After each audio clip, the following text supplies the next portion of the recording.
Welcome बच्चों।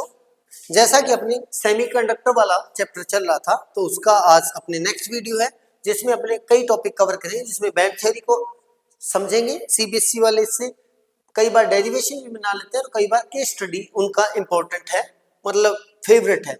Intrinsic semiconductor भी पढ़ेंगे और बैंड गैप्स भी पढ़ेंगे एंड बैंड डायग्राम पढ़ेंगे, प्लस में एक्सटेंसिव भी। अगर वीडियो बड़ा नहीं होगा तो अपने इसी में कवर कर देंगे। सबसे पहले देखते हैं बैंड थ्योरी। बैंड थ्योरी क्या बोलती है बेटा?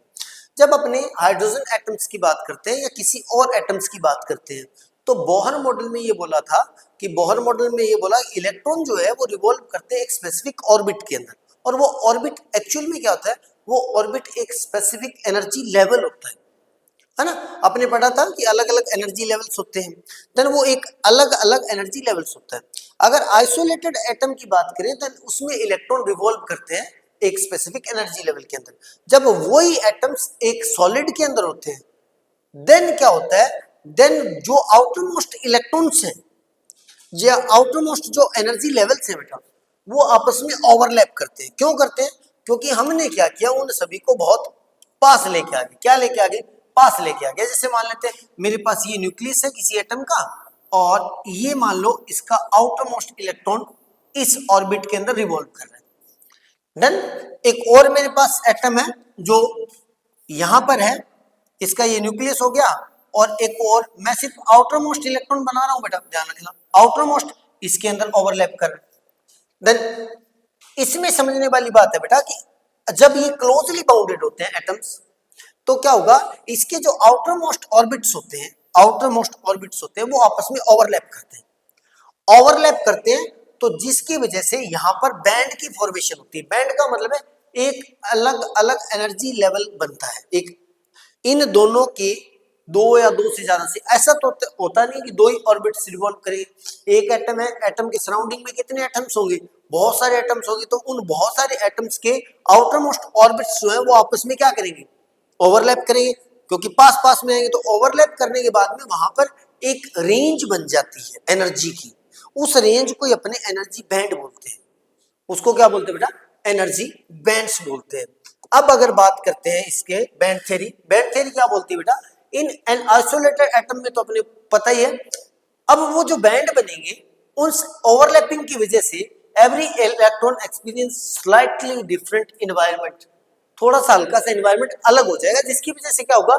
Many closely spaced energy level हो गए। These closely space level forms energy bands. जो क्लोजली स्पेस लेवल्स बनेंगे वो फॉर्म करते हैं किसको? एनर्जी बैंड्स को। क्लियर? अब अगर बात करें एनर्जी बैंड्स की तो बेसिकली एनर्जी बैंड्स जो है वो दो टाइप के होंगे। एक होता है वैलेंसी बैंड, एक होता है कंडक्शन बैंड। वैलेंसी बैंड और कंडक्शन बैंड के बारे में थोड़ा सा डीप स्टडी करते हैं, देन बात करते हैं बेटा। जो तो वो जो बैंड के फॉर्मेशन हुई है उसके अंदर एक तो एनर्जी लेवल बन जाएगा ये दिस इज एनर्जी लेवल, जिसको अपने वैलेंसी बैंड से डिनोट करते हैं, वी पुट कर रहा हूं। एक इससे हल्का सा हाई एनर्जी का और बनेगा जिसका एनर्जी लेवल हाई होगा, जो बन जाएगा सीबी, कंडक्शन बैंड। ठीक है, बेसिकली ये क्या है? This is a energy level, this is also a energy level. Done. इसको बोलते हैं वैलेंसी बैंड, इसको बोलते हैं कंडक्शन बैंड। वैलेंसी बैंड क्या होता है? फुली ऑक्यूपाइड होता है। फुली ऑक्यूपाइड क्यों होता है? क्योंकि कोई ना कोई, अगर अपने बात करते हैं एटम की, तो उसके अंदर क्या होगा बेटा? उसकी कुछ ना कुछ वैलेंसी होगी।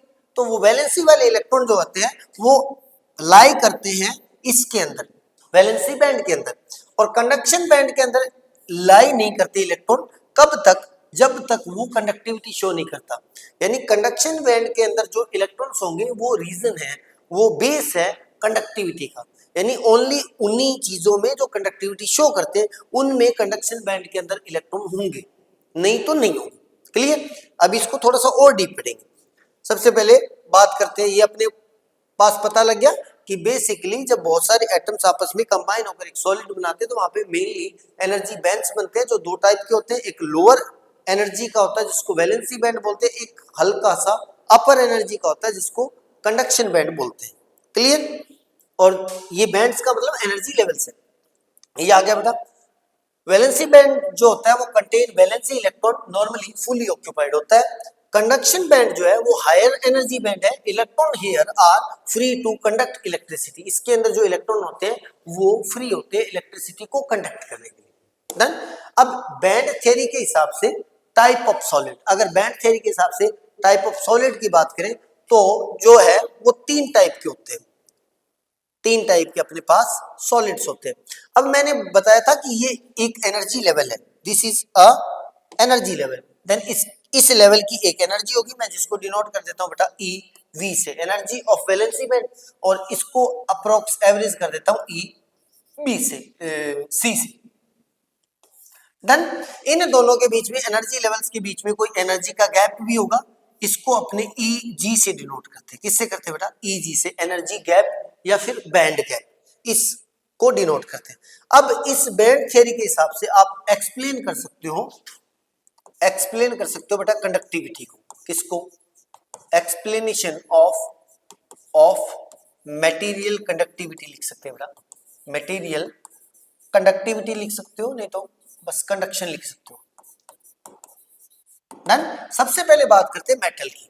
क्या बात करते हैं बेटा? मेटल की। मेटल में क्या होगा? बैंड्स, मेटल में ये वाले जो बैंड्स होते हैं ये दोनों ओवरलैप्ड होते हैं। ओवरलैप्ड का मतलब है इसका एनर्जी लेवल वही होता है, उसका एनर्जी लेवल वही होता है, यानी वैलेंसी बैंड का एनर्जी लेवल और कंडक्शन बैंड का एनर्जी लेवल सेम होता है, जिसकी वजह से ये दोनों ओवरलैप होंगे। इसका मतलब ये है कि जहां पर हमारा कंडक्शन बैंड है वहीं पर उसको ही ओवरलैप कर रहा है हमारा वैलेंसी बैंड। अब इसका बेनिफिट क्या होगा? इसका बेनिफिट ये होगा सर कि इन दोनों के बीच में जो बैंड गैप है इजी है, इजी हो जाएगा हमारा जीरो। इजी क्या हो जाएगा? जीरो हो जाएगा, बैंड गैप जीरो हो जाएगा, एनर्जी गैप जीरो हो जाएगा। इट मींस जितने इलेक्ट्रॉन वैलेंसी बैंड के अंदर लाई करेंगे उतने सारे इलेक्ट्रॉन लाई करेंगे कंडक्शन बैंड के अंदर, जिसकी वजह से ये कंडक्शन शो करेगा। तो जनरली जो मेटल्स होते हैं वो हाई कंडक्टिविटी शो करते हैं ना बेटा, हाई कंडक्टिविटी। वो उसकी वजह क्या होता है? उसकी वजह अपने पास हो गई कि sir there is zero band gap या energy gap between conduction band and valency band of any metal. Done done done done. उसके बाद में बात करते हैं अगर in case of insulator, in case of insulator की बात करते हैं तो इंसुलेटर क्या होता है आपको पता है? जो कंडक्टिविटी शो नहीं करता। इस केस के अंदर जो अपने पास बैंड बन गया ये वाला कौन सा था? सी बी था सर। एनर्जी क्या थी सर? ई सी थी। एक और अपने पास बन गया सर, क्या था सर? वी बी था सर, और एनर्जी क्या थी सर? ई वी थी। इन दोनों के बीच में जो गैप होता है बेटा ई जी, वो होता है greater than 3 electron volt, greater than 3 electron volt. Insulator के केस के अंदर ये होता है ग्रेटर देन 3 इलेक्ट्रॉन वोल्ट। अब इससे क्या होगा? इससे होगा कि इन दोनों के बीच में एनर्जी गैप बहुत ज्यादा है, जिसकी वजह से जो वैलेंसी इलेक्ट्रॉन्स होते हैं, जो वैलेंसी इलेक्ट्रॉन्स होते हैं वो इसमें जा नहीं पाते। किसके अंदर? कंडक्शन बैंड के अंदर जा नहीं पाते, ट्रांसमिट नहीं हो पाते, जिसकी वजह से कंडक्शन बैंड रहता है फुल एम्प्टी। क्या रहता है? फुल एम्प्टी रहता है, फुल एम्प्टी रहता है, लेकिन ये फुल्ली ऑक्यूपाइड रहता है, फुल ऑक्यूपाइड रहता है। अब इस केस के अंदर क्या होगा बेटा? अगर कंडक्शन बैंड फुल्ली एम्प्टी है, फुल एम्प्टी है, देन इस केस के अंदर no electron in conduction band, then no conductivity. क्या होगा? No conductivity, no conductivity. Is that clear? ठीक है सर। तीसरा अपने पास होता है इंसुलेटर। इंसुलेटर देन अगर बात करते अपने बेटा इन केस ऑफ इंसुलेटर नहीं था, सेमीकंडक्टर, सेमीकंडक्टर की बात करते हैं। Then in case of semiconductor क्या होगा बेटा? वो जो अपने पास गैप बन रहा है, कौन से वाला सर? सीबी एंड वीबी के बीच में जो गैप इजी बन रहा है, एनर्जी गैप बन रहा है, वो होता है बेटा, वो लाई करता है बिटवीन जीरो, जीरो मतलब मेटल के गैप के, एंड बिटवीन 3 EV यानी इंसुलेटर। अब इन दोनों के बीच में क्या करता है? लाई करता है देन एनर्जी गैप होता है 3 EV से कम। अब इसमें जो इलेक्ट्रॉन्स होंगे, इसके अंदर वैलेंसी बैंड के अंदर जो इलेक्ट्रॉन होंगे, अगर इनको कहीं से भी हल्का फुल्का थर्मल हीट मिल जाए, जैसे रूम टेम्परेचर से इनको अगर हीट मिल जाए, क्या मिल जाए बेटा? हीट मिल जाए, या आप इसको गर्म कर देते हो या कहीं से इनको हीट मिल जाए, तो ये इलेक्ट्रॉन लो बैंड गैप की वजह से इसमें चले जाते हैं, किस में चले जाते हैं बेटा, कंडक्शन बैंड के अंदर। तो वो जो सेमीकंडक्टर है वो शो करता है बेटा, क्या शो करेगा, वो कंडक्टिविटी शो करता है। क्या शो करता है, कंडक्टिविटी। और जो इसकी कंडक्टिविटी या रेजिस्टिविटी आएगी वो जैसे बैंड गैप के हिसाब से मेटल और इंसुलेटर के बिटवीन लाई करेगी, मेटल एंड इंसुलेटर के बिटवीन लाई करने वाली है। डन, डन बेटा, ठीक है। अब इसके बाद में चलते हैं अपने आगे, ये अपने पास हो गया। अब सिलिकॉन और जर्मेनियम की बात करें तो एलिमेंटल आप सेमीकंडक्टर पढ़ोगे तो उसमें सबसे इंपॉर्टेंट अपने सिलिकॉन और जर्मेनियम की बात करते हैं। तो आपको पता है सिलिकॉन और जर्मेनियम के लिए 4 वैलेंसी इलेक्ट्रॉन होंगे। अगर क्रिस्टल की बात करें तो एक क्रिस्टल में सपोज करते हैं n एटम्स हैं, तो n एटम के लिए जो है टोटल वैलेंसी इलेक्ट्रॉन हो जाएगी 4n, है ना, एक के लिए 4 है, देन n एटम्स के लिए 4n हो जाएंगे। अवेलेबल एनर्जी स्टेट कितने हो जाएंगे, 4n ही तो स्टेट्स किसके लिए हो जाएंगे बेटा, मतलब 4n एटम्स की बात करें तो 4n तो इसमें लाई कर सकते हैं, किसके अंदर, कहाँ गया, इसके अंदर, और 4n ही उसमें लाई कर सकते हैं। जितनी अवेलेबल पॉसिबल स्टेट्स है वो यहाँ पर भी हो सकती है, वहां पे भी हो सकती है, जिसकी वजह से पॉसिबल स्टेट्स जो अपने पास बन जाएगी 8n बन जाएगी। क्या बन जाएगी, 8n बन जाएगी। अब इस हिसाब से वैलेंसी बैंड के अंदर 4n स्टेट। अब यहाँ पर भी अपने बात करते हैं सिलिकॉन और जर्मेनियम केस के अंदर क्या होता है बेटा, if temperature is 0 kelvin, absolute 0 temperature है, उस केस के अंदर सारे के सारे इलेक्ट्रॉन लाई करते हैं बेटा इसमें वैलेंसी बैंड के अंदर, वैलेंसी बैंड के अंदर एंटर कर एग्जिस्ट करते हैं, लाई करते हैं। देन कंडक्शन बैंड जो होता है वो एम्प्टी होता है, क्या होता है, एम्प्टी होता है, खाली होता है, जिसकी वजह से नो कंडक्टिविटी आएगी, 0 कंडक्टिविटी शो करेगा। लेकिन मैंने जैसे ही बताया था अगर टेम्परेचर इंक्रीज करेंगे 0 केल्विन से ऊपर इंक्रीज करेंगे, चाहे अपने आप चाहे रूम टेम्परेचर से चाहे किसी एक्सटर्नल वे से अपने इसको इंक्रीज करते हैं, तो ये क्या करेंगे, ये क्योंकि अपने सेमीकंडक्टर की बात कर रहे हैं तो इनमें से कुछ इलेक्ट्रॉन्स कंडक्शन बैंड के अंदर चले जाएंगे, higher energy state of conduction band के अंदर चले जाए, जिसकी वजह से यही सेमीकंडक्टर जो अपने पास था कौन सा, सिलिकॉन और जर्मेनियम शो करेगा कंडक्टिविटी। अब यहाँ पे नोट करने वाली बात है T इक्वल टू 0 पर नो कंडक्टिविटी, इट मींस ये इंसुलेटर के जैसे बिहेव करेगा, कौन, silicon and germanium act as a insulator at 0 kelvin. Done. अब चलते हैं आगे, ये अपने पास हो गया बेटा। इसके बाद में इंट्रिंसिक सेमीकंडक्टर की बात करते हैं। इंट्रिंसिक सेमीकंडक्टर, इंट्रिंसिक का मतलब होता है प्योर सेमीकंडक्टर, जिसमें किसी प्रकार की कोई मिलावट ना हो, कोई डोपिंग ना हो, उसको बोलते हैं इंट्रिंसिक सेमीकंडक्टर। जैसे silicon germanium have a diamond like crystal structure होती है, where each atom is surrounded by 4 nearest atoms and. अब पहले इसको देखते हैं बेटा, सिलिकॉन और जर्मेनियम में से मैं दोनों में से एक को ही अपने स्टडी कर रहे हैं, क्योंकि दोनों की वैलेंसी 4 है। तो अगर सिलिकॉन की बात कर रहा हूं बेटा, किसकी बात कर रहा हूं, सिलिकॉन की, तो अगर ये प्योर फॉर्म के अंदर, इंट्रिंसिक का मतलब हो गया प्योर फॉर्म, इंट्रिंसिक का मतलब प्योर फॉर्म के अंदर नो एडिशनल इम्प्योरिटी। इस केस में जैसे मान लो ये मेरे पास ये सिलिकॉन था बेटा, सिलिकॉन, सिलिकॉन में बहुत सारे एटम्स का एक स्ट्रक्चर बना रहा हूँ, एक सॉलिड बना रहा हूँ, सपोज करते हैं हमारे पास एक सॉलिड है, उसका लैटिस ऐसे बनेगा। लैटिस का मतलब हो गया बेटा ढांचा, ढांचे का मतलब उसका स्ट्रक्चर कॉम्बिनेशन, ठीक है। अब इसमें आपको सिलिकॉन की बात करें तो सिलिकॉन की जो वैलेंसी है वो 4 है, जर्मेनियम की वैलेंसी भी 4 है। इसका मतलब इस सिलिकॉन के पास 4 आउटर मोस्ट इलेक्ट्रॉन होते हैं, आउटर ऑर्बिट के अंदर इलेक्ट्रॉन होते हैं। इसके अंदर भी होंगे, होंगे सर, इसके अंदर भी होंगे सर, होंगे सर, इसके अंदर भी लाइक करेंगे। डन। अब ये भी होंगे, ये भी होंगे। डन। ऐसे ही जर्मेनियम के अंदर होता है, वहां पर बस जी लिखना। अब क्या होता है बेटा, अब अगर इंट्रिंसिक की बात करते हैं, प्योर फॉर्म की बात करते हैं, तो ये इलेक्ट्रॉन और ये इलेक्ट्रॉन आपस में पार्टनरशिप करके कोवैलेंट बॉन्ड बनाते हैं। तो ये कोवैलेंट बॉन्ड बनेगा, ये भी बनेगा, ये भी बनेगा, ये भी बनेगा, ये सब कोवैलेंट बॉन्ड बनाएंगे। कोवैलेंट बॉन्ड बनाएंगे तो ये स्टेबल हो जाएगा। स्टेबल होने की वजह से सारे कोवैलेंट बॉन्ड बनेंगे तो there is no free electron, यानी कोई ऐसा फ्री इलेक्ट्रॉन नहीं होगा जो इस लैटिस के अंदर मूव कर पाए। देन कोवैलेंट बॉन्ड की वजह से क्या होगा बेटा, बॉन्डिंग की वजह से क्या होगा, no free electron, no free electron. मैं ये बात कर रहा हूं बेटा only and only 0 kelvin temperature पर, एट 0 केल्विन टेम्परेचर पर। उस केस के अंदर no free electron then act करेगा as a insulator, act as a insulator. Done done done done.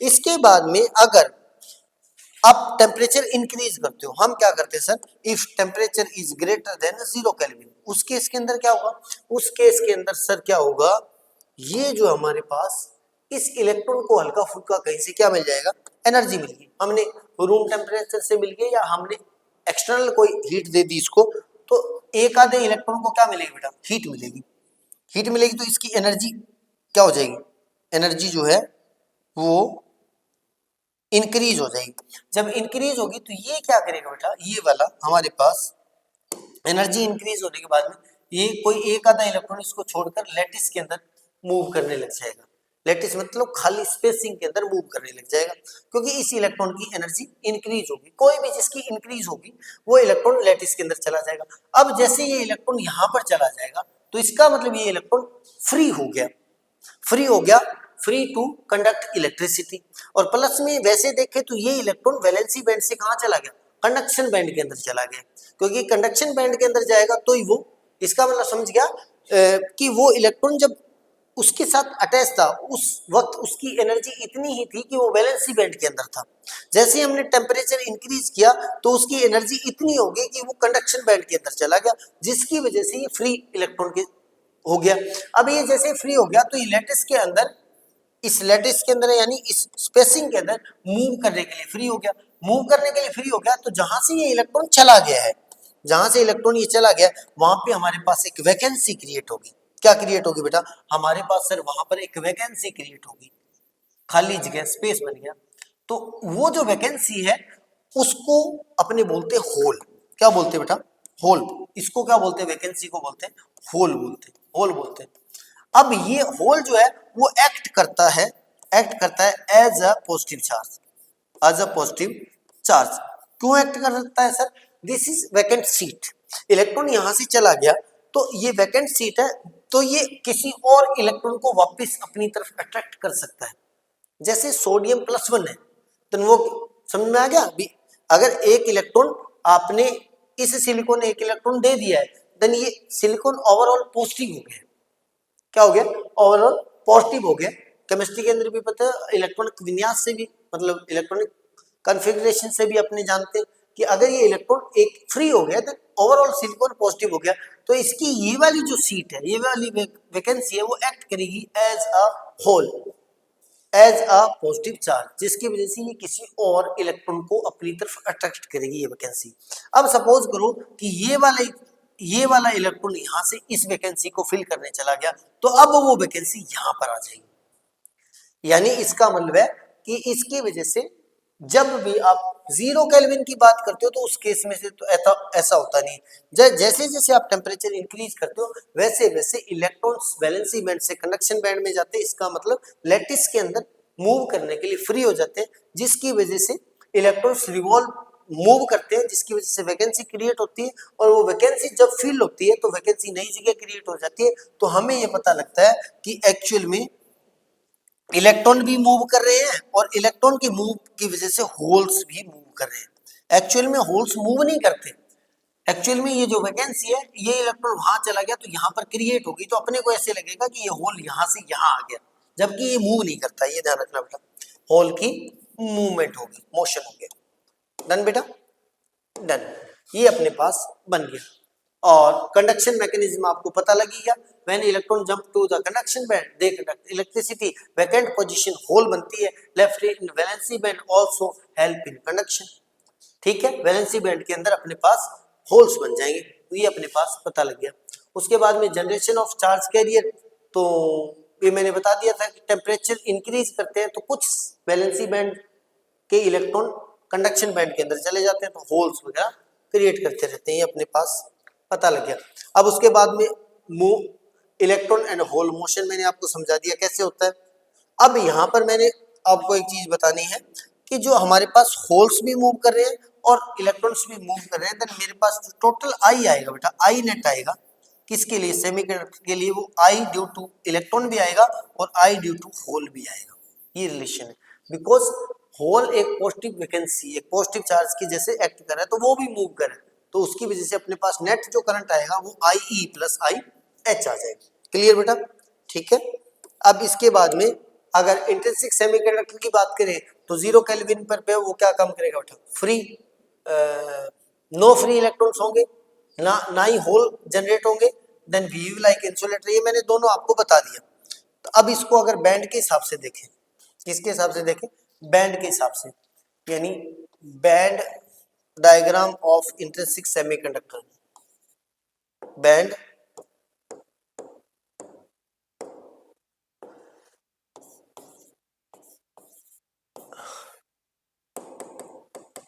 क्या कर रहा है भाई, बैंड डायग्राम देखते हैं बेटा इसका, band diagram of intrinsic semiconductor. अगर बात करें तो इसके दो बन जाएंगे बेटा, कितने बन जाएंगे, दो बन जाएंगे। एक तो बन जाएगा 0 केल्विन पर, उस केस के अंदर क्या होगा, ये वाला जो है अपने पास सी बी वो खाली रहेगा, ये वाला वी बी अपने पास फिल रहेगा, ये वाला इसमें कुछ इलेक्ट्रॉन्स होंगे, फिल रहेगी, वो खाली रहेगा। एंड दूसरा टी ग्रेटर देन 0 होगा, देन उस केस के अंदर ये मेरे पास बन गया सी बी कंडक्शन बैंड, और ये मेरे पास बन गया बेटा वी बी वैलेंसी बैंड। इसमें से कुछ इलेक्ट्रॉन क्या करेंगे, मूव करेंगे, किधर, यहाँ पर चले जाएंगे, उसकी वजह से यहाँ पर कोई एक दो वैकेंसी क्रिएट होगी। अब नोट करने वाली बात है, जितने इलेक्ट्रॉन कंडक्शन बैंड में जाएंगे उतने ही इलेक्ट्रॉन की वैकेंसी क्रिएट हो जाएगी, किसमें, वैलेंसी बैंड के अंदर, जितने कंडक्शन बैंड के अंदर जाएंगे।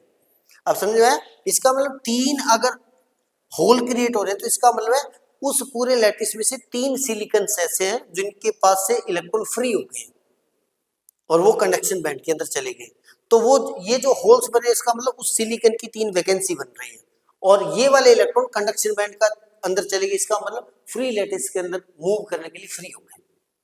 डन बेटा, ये हमारे पास था दोनों का बैंड डायग्राम, ये हमारे पास था। और उसके बाद में अब यहाँ पे भी नोट करने वाली बात है कि बेटा जितने इलेक्ट्रॉन फ्री होंगे, जितने इलेक्ट्रॉन क्या होंगे, यहीं पे बात करते हैं, इस डायग्राम से देखते हैं, जितने इलेक्ट्रॉन यहाँ से फ्री हुए, इसका मतलब ये फ्री हुए हैं इस सिलिकॉन से, ये सिलिकॉन से फ्री हुआ तो ओवरऑल ये वाला जो मैटर है हमारे पास, मटेरियल है, या जो हमारे पास ओवरऑल जो हमारे पास मैटर है उसकी बात करें तो इसके अंदर देखो बेटा इलेक्ट्रॉन ओवरऑल इसके अंदर ही है, बाहर नहीं गया है।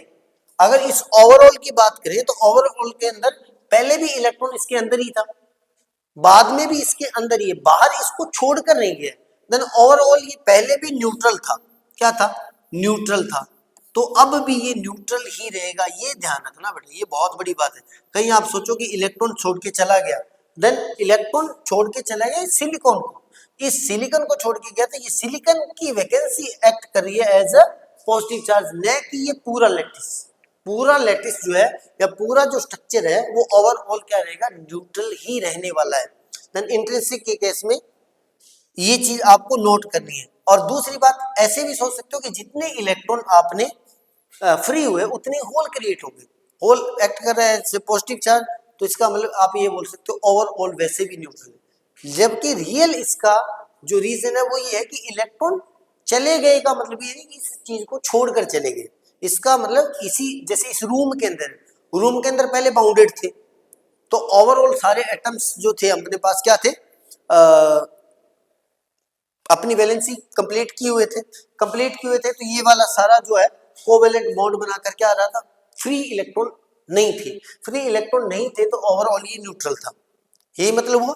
लेकिन जब भी इलेक्ट्रॉन फ्री हो गए इस रूम के अंदर ही तो है, आगे पीछे इस रूम के अंदर ही है, देन ओवरऑल वो न्यूट्रल ही रहने वाला है, ये आपको ध्यान रखना है। डन ना डन, डन और कुछ और, थैंक यू। तो ये था हमारा वीडियो जिसमें अपने बात की बैंड थियरी के हिसाब से एक्सप्लेनेशन ऑफ कंडक्टिविटी या फिर कंडक्शन, उसके हिसाब से 3 टाइप के मटेरियल को अपने देखा बेटा, जिसमें मेटल्स होते हैं एंड इंसुलेटर्स होते हैं और सेमीकंडक्टर होते हैं। फिर अपने इंट्रिंसिक सेमीकंडक्टर की बात की, उनके बैंड डायग्राम देखे और एक्ट करते कैसे, वो सब अपने पढ़ा। चैनल पर पहली बार आया तो चैनल को सब्सक्राइब करें, बेल आइकन के साथ ऑल सेलेक्ट करना ना भूलें। मिलते हैं नए वीडियो में, तब तक के लिए कीप स्टडिंग।